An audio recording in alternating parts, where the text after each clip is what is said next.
All right. Hello, everyone who's listening to this interview with myself and Lindsay Morlock. Welcome. And Lindsay, I'm so delighted to have you. This is so awesome. We're going to be talking about hands today and your journey into the world of hands. And so how are you today? I'm doing great. I'm so excited to be here. I love talking about this stuff. So Right bring it on. on. Yeah. All right, right on. All right. So my first question is, when people ask you, what do you do? What do you tell them and what do you tell them that you do?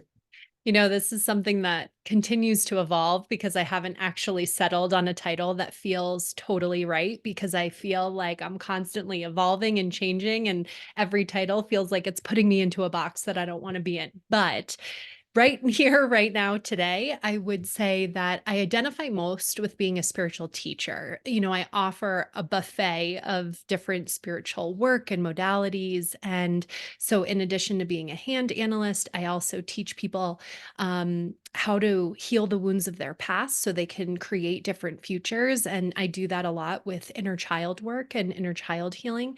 But I also help people learn, how do you connect with your own spiritual support team, and how do you essentially reconnect with yourself in order to not outsource your intuition to anybody else, right? I think sometimes we have a tendency to look to the gurus, and I want to teach people how to be their own guru. And so, one of the other things that I use to help me do that is I'm a breathwork practitioner. So I do that and other energy work with people as well.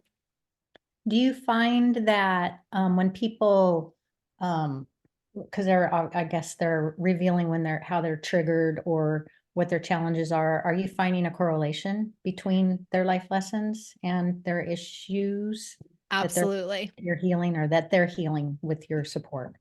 Okay. Absolutely. I think there is, with our life lessons, and I can even see it in my own hands, right? I have two life lessons. One is the guilt and worthlessness life or unworthy life lesson, and the other is the trust, intimacy, surrender life lesson. And in the work that I do with inner child healing, my core wound is around not feeling like I'm enough. Nothing is ever enough. And so it's all about, my archetype in the hand is all about finding worthiness in relationship. And that's essentially what the not enough wound is calling for, is how am I just worthy regardless of the circumstance? And so there's a direct correlation between the two. Good. Okay, so since you brought up your life lesson, then let's go ahead and quickly let the audience know, Yeah. for those who know about hand reading. So starting with your right thumb, and if people want to write down what the fingerprint chart is, we're going to go through that right now. So go ahead with each of your fingerprint patterns, starting with your right thumb. Okay, so starting with the right thumb, I have a whorl. Right Jupiter is a composite whorl. My right Saturn is a messy whorl. My right Apollo is a whorl, and my right Mercury is a loop. And then with my left thumb, I have a composite whorl. My left Jupiter is a messy whorl. My left Saturn is a loop. My left Apollo is a composite whorl. And my left Mercury is a loop. All right. Okay, awesome. We probably have a few people out there with double Mercury or left Mercury Yeah. life lesson and something on Saturn too. I know Yep. I do as well. Yep. So, all right, wonderful. So, how did you start reading hands and when? Yeah, so I was thinking about this. I started, it's like 13 years ago at this point, which I can't even believe it was that long ago, but yeah, I think I started reading hands in 2011. 2011 was when I had my own hands read by a practitioner, and it was just sort of on a whim. A friend of mine said, hey, I went to this workshop that someone was teaching on reading hands. You would love this. You got to come down and do this. Let's get our hands read. And so Peggy Arvidson was my reader, my hand reader. Yep. And shout out to Peggy because she was great. And, it was so interesting because I was at a point in my life where I was feeling really unfulfilled. On the outside looking in, I had most measures of success in the sense that I had a master's degree. I was doing the job and the career and moving up the corporate ladder in the way that I thought I always would. And I was unfulfilled coming out of a relationship that didn't really work out. And I just was kind of left feeling like Is this all there is to life? Like, I'm not that happy. Like, I have all of these boxes ticked that says, once you get here, then you'll be happy. But I just wasn't fulfilled. And so that's when I went out in search of some of these spiritual offerings that might be able to provide some insight and enlightenment into why I was feeling this emptiness inside. And so it was obviously, synchronistic that I ended up having my hands read. But when Peggy read my hands, she read them and told me things about myself that, quite frankly, I didn't share with anybody, right? I mean, they were it was a part of me that was way too vulnerable to share. And she just saw me in a way that was kind of uncomfortable, but totally accurate at the same time. And one of the biggest takeaways that I had from my reading was that this wasn't a life sentence, particularly my life lessons. I had felt my lessons so deeply when she gave voice to them.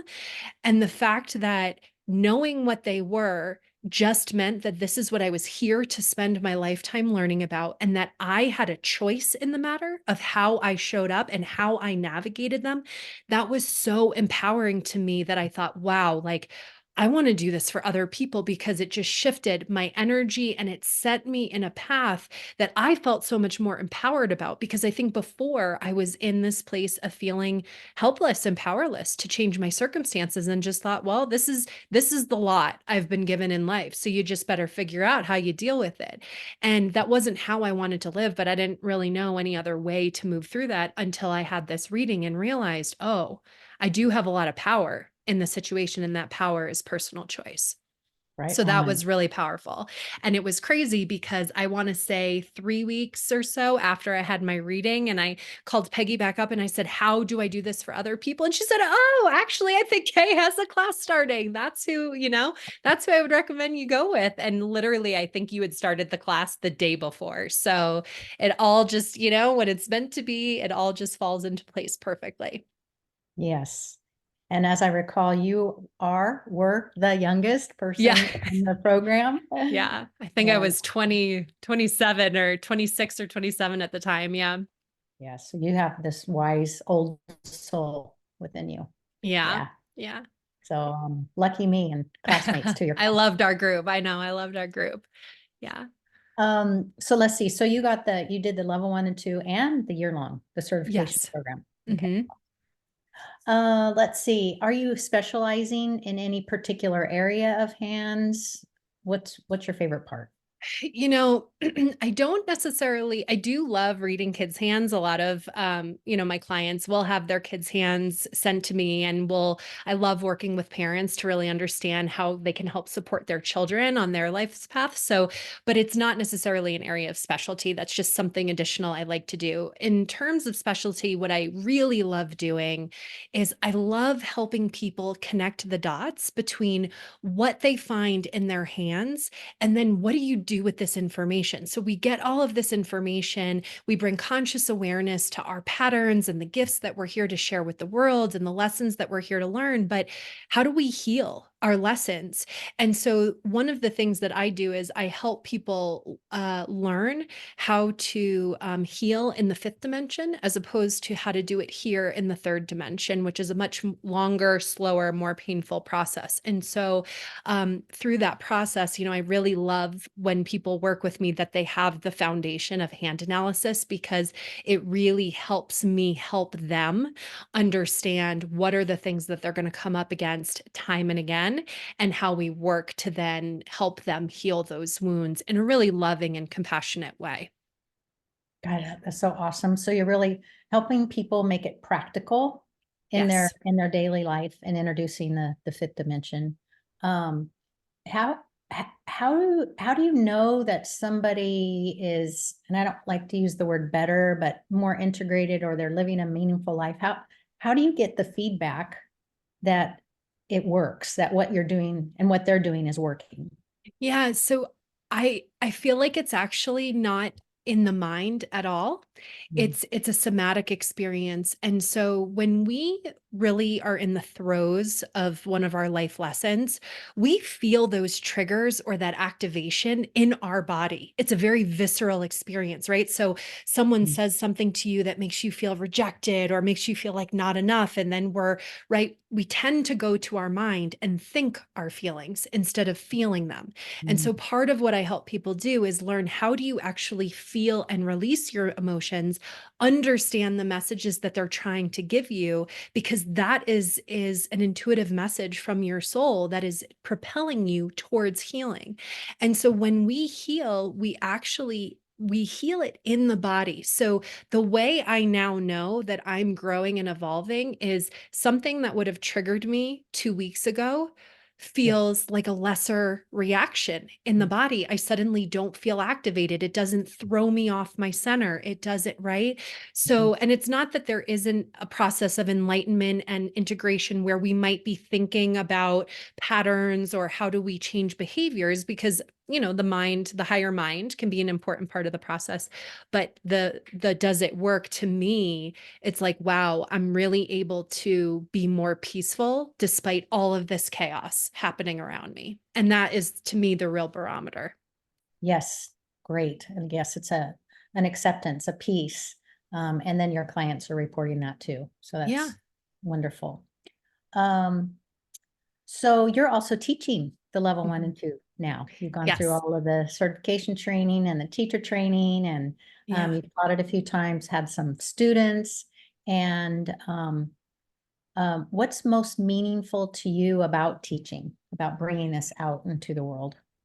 I think I learn so much from my clients. They may be feeling like they learn from me, and they are, right? I'm teaching them the content of the level 1 and 2, but I really believe that every client that I am working with is offering me a mirror into me and my own Mhm, healing as well, in positive ways, in what I have healed, and beautiful expressions in the ways that they bless me, but also showing up in the things that might be still hidden from me that I need to see, right? So if a client, I felt like the last few rounds of teaching, I was attracting a lot of clients who, may have been afraid to be seen, or may have had, right, the right Apollo life lesson where they were hiding out and not fully, standing in their light and really shining bright to the world. And I can see where I'm doing that too, right? And so I think it's such a rich experience for both sides of the equation there. And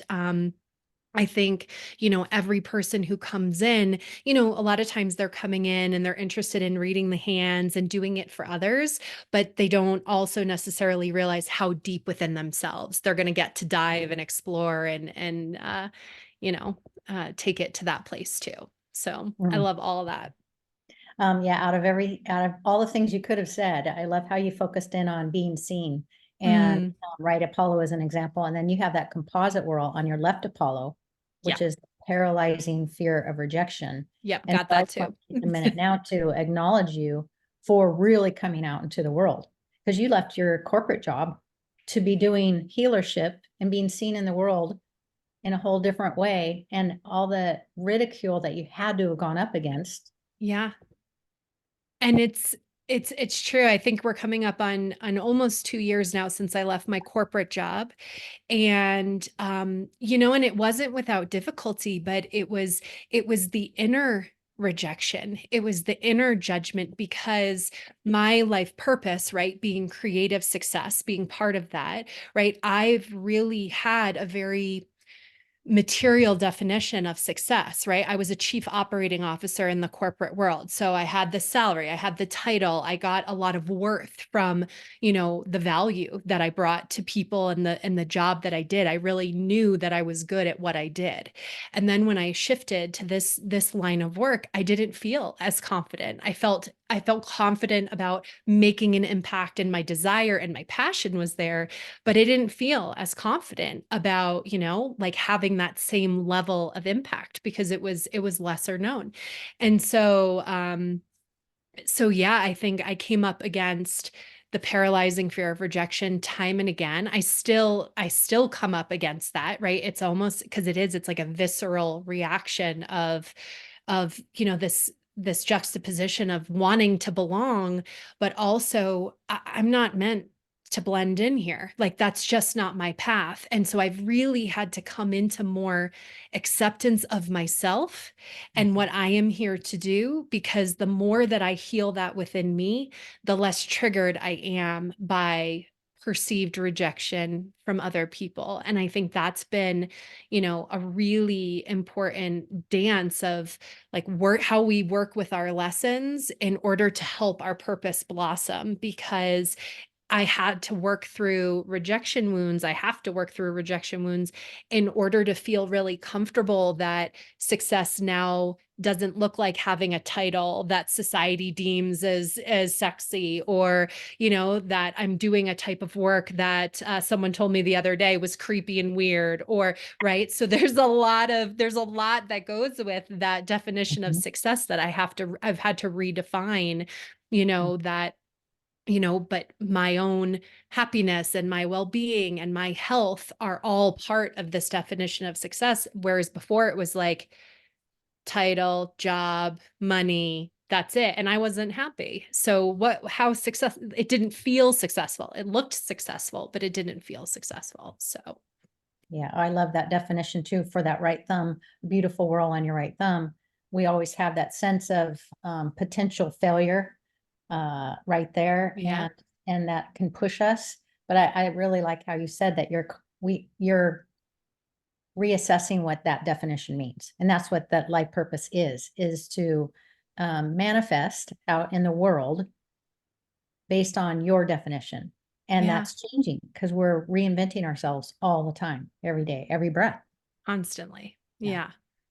So, could you give us a specific example how your life lesson has shown up, whether it's been in a reading, or teaching a class? Yeah. My life lessons show up daily. So it's just like, let's go through the Rolodex of which one we want to talk about today. But yeah, I mean, I think one of the things with my worthiness, right? My left Saturn life lesson, one of the ways that plays out on a daily basis is feeling like I'm not enough. So am I doing enough to build my business? Am I doing, enough one-on-one with my clients to support them? I have a tendency to overgive to compensate for feelings of inadequacy, right? And so I give away service like you wouldn't believe. Like that is such my lesson playing out, right? Um, but at the same time, things like trust, intimacy, and surrender, that part of my life lesson. So trying to trust myself on this journey of right quitting my corporate job and moving into this lesser known, this path for me is completely unknown. I'm lucky that I have people who have walked it ahead of me to help support me and encourage me, but it really is a leap of faith and a great trust in myself and spirit that I can make this type of, lifestyle work for me. But also I think the ways that comes up is like, in a reading with someone, not um so if I'm doing a hand reading for someone, one of the things I've really learned with this lesson is that people don't always resonate with the information that you're telling them right away. And as a beginner reader, that would really rock me. And I'd think, am I doing this wrong? I'm not. Oh my. And then that would trip my inadequacy wound, because I'd be like, oh my gosh, I'm not good at this. Maybe I'm doing people a disservice and I want to be really responsible with how I work with people. So that would get triggered. But then I would stop trusting myself. I would stop trusting my intuition, because I'm like, maybe I don't know this as well as I think I know this, until that client comes back to you 3 weeks, 3 months, 3 years later to say, by the way, you said this one thing and I didn't get it at the time, but now I totally understand what you're talking about. And so having to have that level of trust now, that even though you may not resonate, I now tell people, when you don't resonate with a piece of information, I tell people to star it, because that's something that's like really coming, calling for their conscious awareness, and to really pay attention to that, because they may not resonate with it right away. It's not yet in their awareness. So I think knowing the trigger for myself has also helped me to help others in a new way too. Mhm. Oh, that's brilliant. So you actually have them pay attention to what doesn't resonate and then have them circle it, put a star next to it, Yeah. because there is that shadow that at that time it's like, no, no. That's what all when I do readings with people, especially on the path of love, Yeah. and they say, oh, I'm vulnerable, I'm vulnerable. And it equates to opinions to Hmm. them. But vulnerability isn't about opinions. Yeah. Mm. So, and then I really like too, you did a workshop, created a Hmm. workshop from scratch Yeah. based on your life lesson of surrender, trust, and vulnerability, left Mercury, right? Yeah, I actually did a 3-week breath work circle or program where every single week we dived into the one week we dived into the concept of trust, one week we dived into the concept of intimacy, and one week we dived into the concept of surrender. And then breathwork is really designed for emotional release. So each week we did a breathing practice around each of those things to help people heal their own wounds around those things. And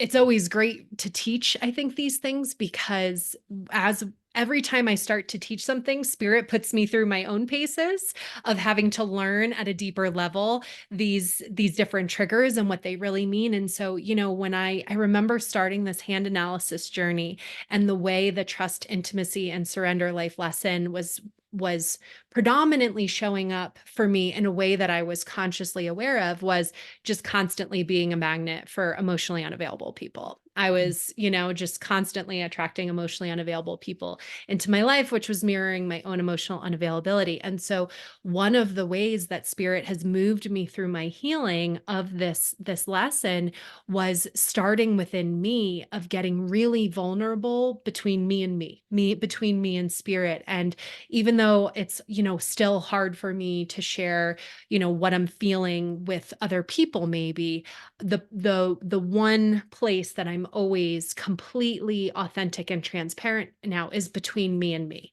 And so that was a really safe and gentle way of learning how to do that and what authenticity and intimacy really looks like, so that now I can, translate that in a more outward facing way. But I have such a different if we're disconnected from the body, we can't really trust ourselves. And right, because trust and our intuition is in the body, right? Our body keeps that score and tells us what's a yes, what's a no, not our minds. And so I think that's one of the things on the trust, intimacy, surrender path I really had to learn is how do you come back into your body and how do you really develop that relationship with yourself? Because that's how I've learned how to redevelop trust within myself. Yeah. Wow. So that's really exalting your life lesson Yeah. into a healership and being in the place of holding space so people can heal. Yeah. That's great. And to even take the details, you would be a master teacher on that topic because that is your lesson and you've become friends with it. You've welcomed it. And through your experience, how to do it so then you can be a way shower for others. That's awesome. Yeah. I love it. Every day is a school day. That's Love it. what I had to say. Every day is Every a day is school a day. school day. Yeah. Yep, I love it. Um, okay, so wow, so you have some composite whorls. I have two questions for you. Yeah. Um, I'm going to go with the composite whorls first. So you have three composite whorls, Yep. and how have they shown up in your life, or how have you recognized them showing up in your life in the upside, the good hair day, and in the downside, the bad hair day mode? Yeah. So many ways. I often describe this to people as feeling like a pinball machine and I'm just bouncing off the walls because in one moment I can be completely aligned with the upside expression and then the next minute I'm bouncing off the wall and I'm literally in the lesson of it. And so um talk about things we have our blinders on. I knew I had a composite whorl on my left thumb, but it took me 6 years before I was even willing to consider what the implications of that were. So when we think about, feeling in and out of sync with the family, I really find that yes, that can apply to your family of origin, right? One of the ways like I know I'm different from my family, right? My whole family lives in New Jersey. They all, right, are close in proximity to one another and I was kind of the rebel in then moving 2,500 miles across the country away from the family. I mean, family friends were asking me like, why are you doing this? Right. And so that didn't exactly feel like I belonged, right? It made me feel different living this spiritual life. My family may be spiritual in their own ways, but living life in partnership with spirit, the way I do it, is very different. And so while they accept me for who I am, right? I feel like the black sheep, right? And internally. And so I really see that lesson coming out there.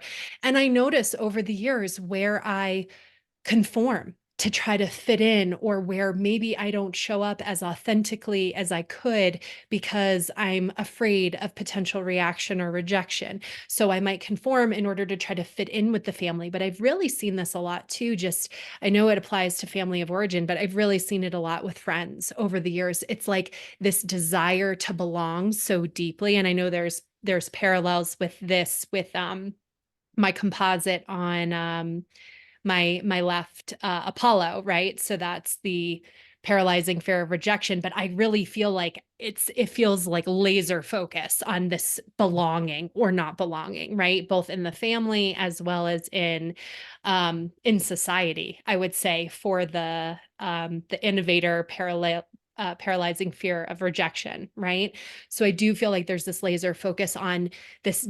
I can feel this deep desire for belonging, and yet I have an aversion to being put in a box, to, when I want to do everything differently. Like if I'm on social media and I see someone launched an idea that I thought I was innovating, suddenly that idea is not interesting to me anymore because it's not different, right? Like it's this chronic need to be different. And Mhm. yet still noticing where I conform, because that paralyzing fear of rejection is so strong, you just want to fit in, right? So I feel like those two composite worlds are very, very closely linked. Mhm. Would you agree with that? Yeah, absolutely, with Yeah. those two. And then you're right, Jupiter with powerlessness. I'm always listening for how you may have been powerless or feel like, you handed over the Yeah. sheriff's badge to somebody else, but I'm not hearing that you've done that. I'm guessing Oh, you've been in that. for sure. Have 100% have that. And then let me give you a laundry list of examples. So I feel like where I feel overwhelmed. Like let's talk about the lesson expression, right? I feel overwhelmed. I can spin my tires in my head over and over and take no forward action. I feel paralyzed. I feel stuck. I feel like I can't move forward. And then I actually feel like I'm in the victim mode of like, I can't change my circumstances. I've had terrible stinking thinking for most of my life. And that's something that that has really, my thoughts, like I believe them deeply, and my negative thoughts, I was really identified with them. And so that would often leave me feeling completely helpless and powerless to change my circumstances. So that is still very much a pattern that I am attuned to. And even especially as I'm creating my business, right? It's so easy to fall into the pattern of like, well, someone going to sign up for this? Does anybody need this? I don't, right? It's so easy to fall into, but the truth is that we can change any circumstance in our life. And I feel like really aligning with that your personal power, right, which is the upside expression, that's where I have to make the conscious choice constantly to come back to, you know what? I can change any circumstance. I can also completely choose to keep things exactly as they are. Not going to make me happy, but I do. I notice I fall into that daily, the upside and the downside. And so it's a practice of having to remind myself that these are just beliefs, they're not truths. Yeah. And what are all the lies that I'm telling myself, and how do I create a new story, or what is the new story that I want to tell, and how do I want to create moving forward? because when you align, some of these composite worlds and then start thinking about your life purpose and right, the success, like you're a master manifester. So you're manifesting stuff you don't want if you're not attuned to what you're unconsciously creating, So Exactly. it really is so important to look at the intersection of all of these things and how we're creating realities that we, some of which we might like, some of which we might not like, but it really can, I think, especially when you're feeling called to live life in a different way, it's easy for me anyway to fall victim to that thinking of like, maybe this isn't like, I can't really do this, or maybe this path isn't going to work, but none of it's true, right? Right. None of it's true. That's just, you start to feel the powerlessness, you start to see the intersection of your life lesson, and all of it is just a call for more love, compassion, hold yourself through it, and choose differently. Yes. Awesome. Yeah. I love that word, choose with Jupiter, with right Jupiter. And as you were talking, the conscious, becoming conscious. So knowing the life purpose, knowing the life lesson, knowing about the composite worlds, because everybody has, of similar experiences, but this helps us laser focus in on the key expression, the key sensation, the key Hmm. pattern. I like that, use that word too, the key belief, because it's not true. Right. And then when we have the belief, then our thoughts, the thinking goes with it. And so basically, people will continue to be ignorant in a way without Yeah. knowing about this and about and being able to bring this to consciousness, to light, so we can make new choices and to not Yeah. believe the thoughts, because our minds are going to create the thoughts all the time.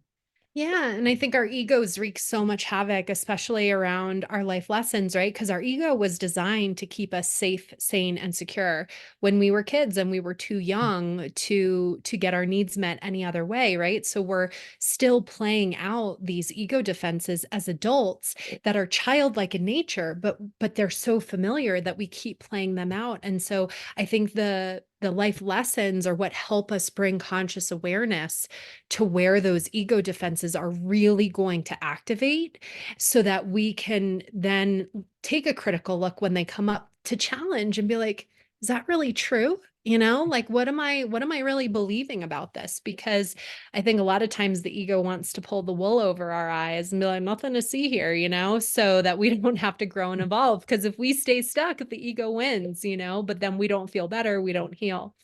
Yeah. So, Good. So we can see too, there is a direct correlation between working on that lesson to yeah, exalt the life purpose. And that's what absolutely. you're doing too. The more you work on your lessons, and then we can see clearly that there's success in creative, the more and more creative you become. Yeah. And that has to feel fulfilling.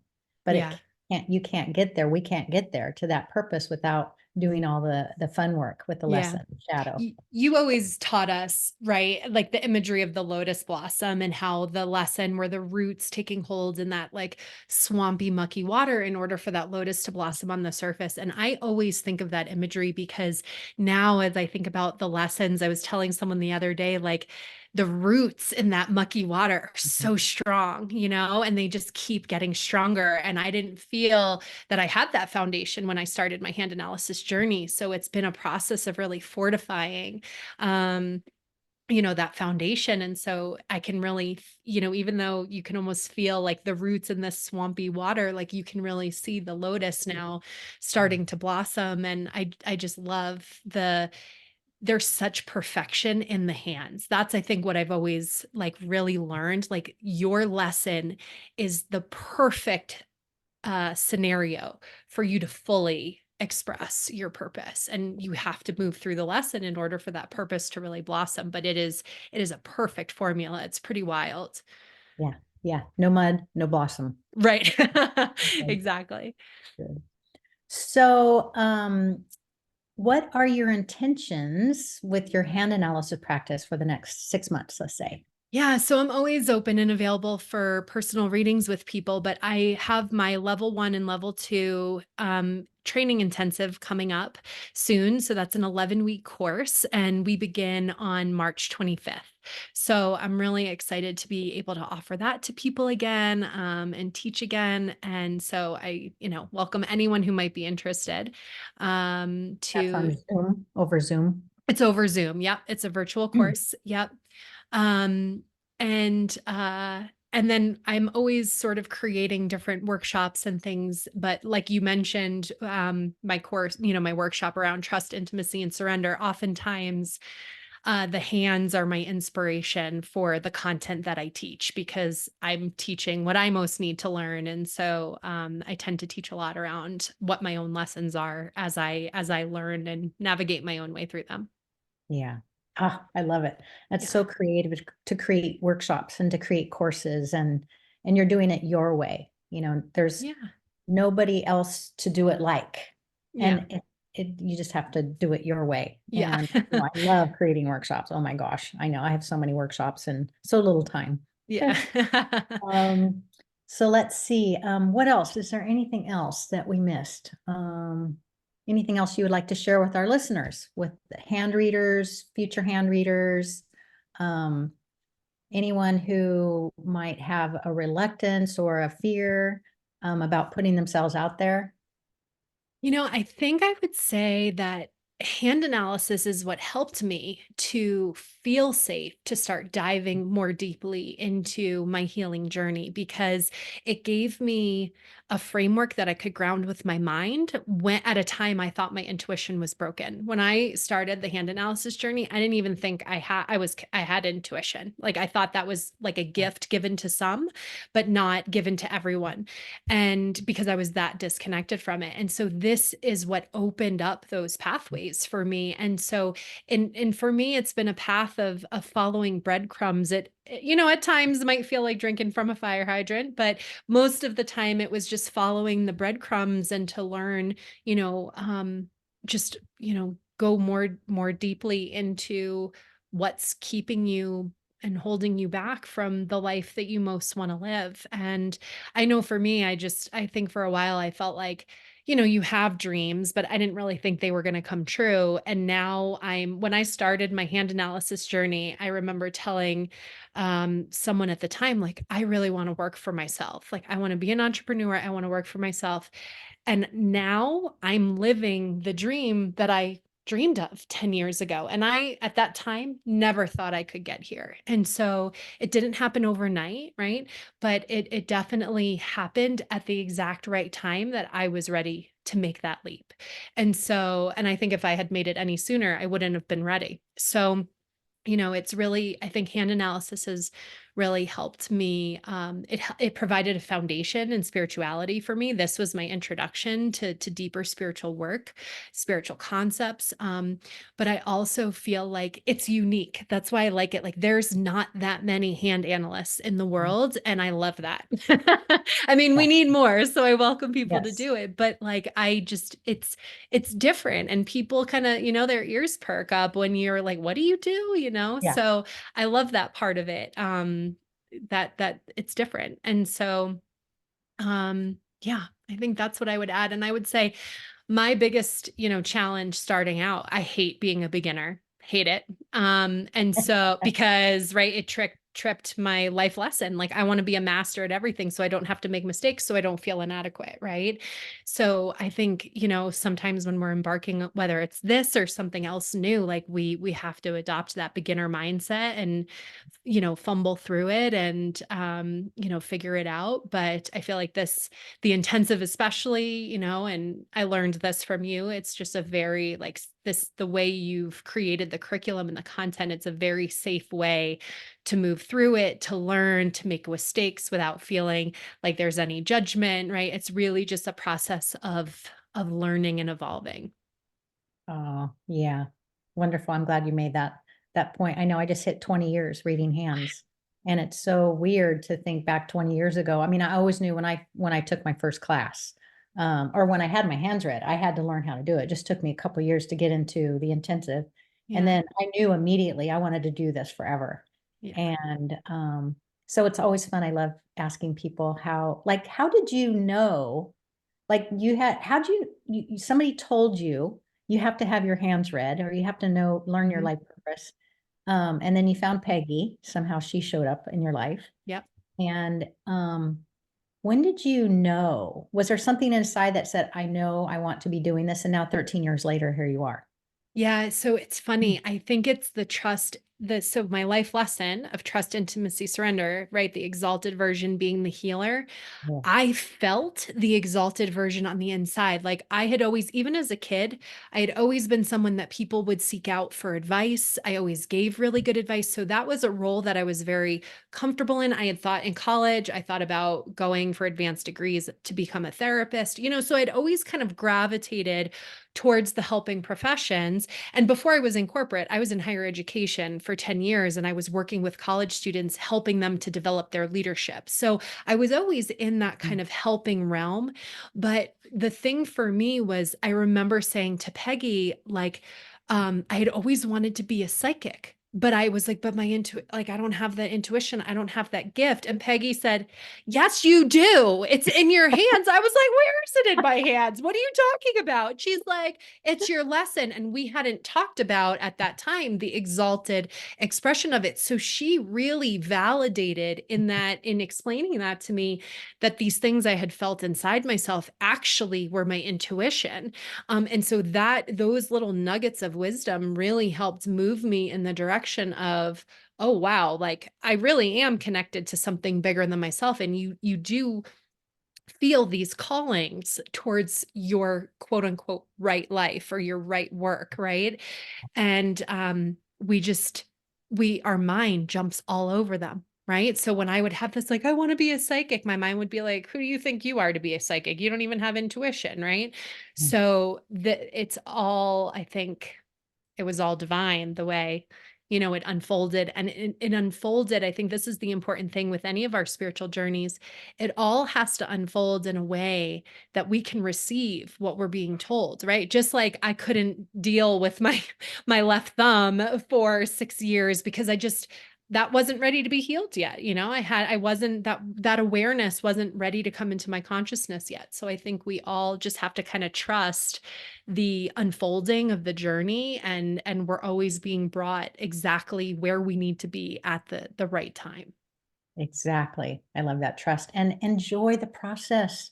We get to enjoy all of this and the wonder and the being curious Yeah. and I uh, struggle with that too.